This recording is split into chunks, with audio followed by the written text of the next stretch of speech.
Bonjour les justiciables, ici Karim Bouzelga, avocat au barreau de Versailles et médiateur de justice. L'argent est l'une des principales causes de divorce et on a de nombreuses vidéos sur les réseaux sociaux qui alimentent la polémique. Certains hommes se plaignent de tout payer au domicile et souhaiteraient faire 50-50 sur les dépenses. Tandis que certaines femmes disent « moi je veux un homme capable, l'argent de l'homme c'est pour la famille » et l'argent de la femme lui appartient à elle seule. Alors, au-delà de savoir s'il faut faire 50-50 dans le couple, l'important c'est de savoir que dit la loi à ce sujet. Alors, pour bien comprendre, il faut bien distinguer le partage des charges au quotidien dans le couple, ça c'est une première chose, et ensuite, lorsqu'on se sépare ou lorsqu'on divorce, comment on se partage les biens qui ont été acquis pendant la vie du mariage.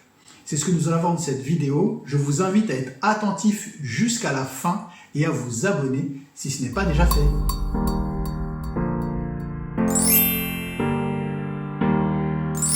Pour les couples mariés, c'est l'article 214 du Code civil.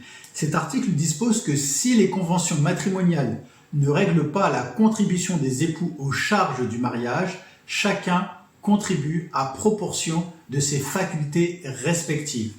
Pour les couples qui sont pacsés, le texte, c'est l'article 515-4 du Code civil. Ce texte dispose que les partenaires liés par un pacte civil de solidarité s'engagent à une vie commune, ainsi qu'à une aide matérielle et une assistance réciproque. Si les partenaires n'en disposent autrement, l'aide matérielle est proportionnelle à leurs facultés respectives. En résumé, la loi est claire, le 50-50 n'existe pas. Le texte prévoit, dans les deux cas, une prise en charge des dépenses au prorata des revenus. Et pour tous les couples, qu'ils soient mariés, pacsés ou en concubinage, lorsqu'il y a des enfants, on retrouve cette même règle du prorata à l'article 371-2 du Code civil. Ce texte dit que lorsqu'il y a des enfants, chacun des parents contribue à l'entretien et à l'éducation des enfants à proportion de ses ressources et de celles de l'autre parent, ainsi que des besoins de l'enfant. Ça sera en effet un 50-50 si les revenus sont égaux, évidemment. Mais s'il y en a un qui gagne plus que l'autre, alors il faut partager les charges courantes ainsi que les dépenses relatives aux enfants au prorata des revenus. Ça pourra être 70-30 ou 20-80 selon les revenus de l'un ou de l'autre. Le Code civil français contredit en cela les cultures et les traditions orientales dans lesquelles l'argent de l'homme, c'est pour dépenser pour sa famille et le salaire de la femme lui appartient, elle est libre, si elle le souhaite, d'aider son mari ou non. Ce type de conception pouvait s'envisager à une époque où les sociétés étaient composées exclusivement par des hommes qui travaillent et par des mères au foyer. Aujourd'hui, l'état d'esprit est tout à fait différent et le Code civil français prévoit un principe de prorata, un principe d'équité et de dialogue.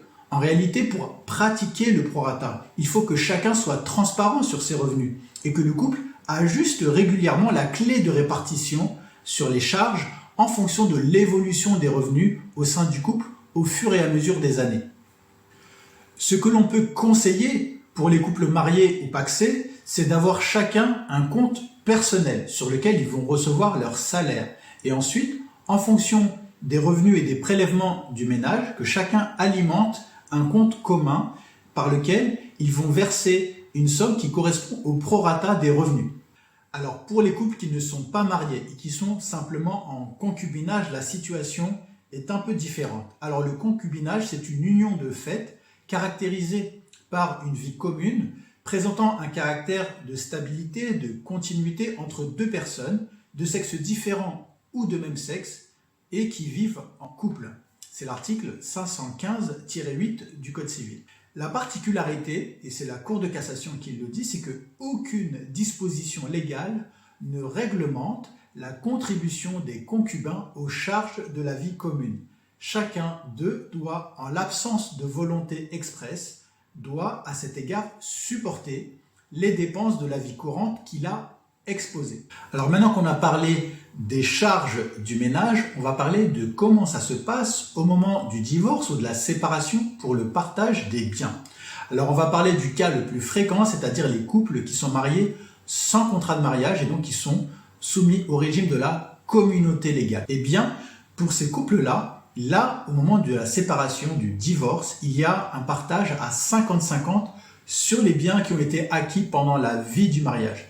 Les comptes bancaires, les équipements, les biens meubles, les voitures, les parts de société, les biens immobiliers, tout va être partagé par moitié.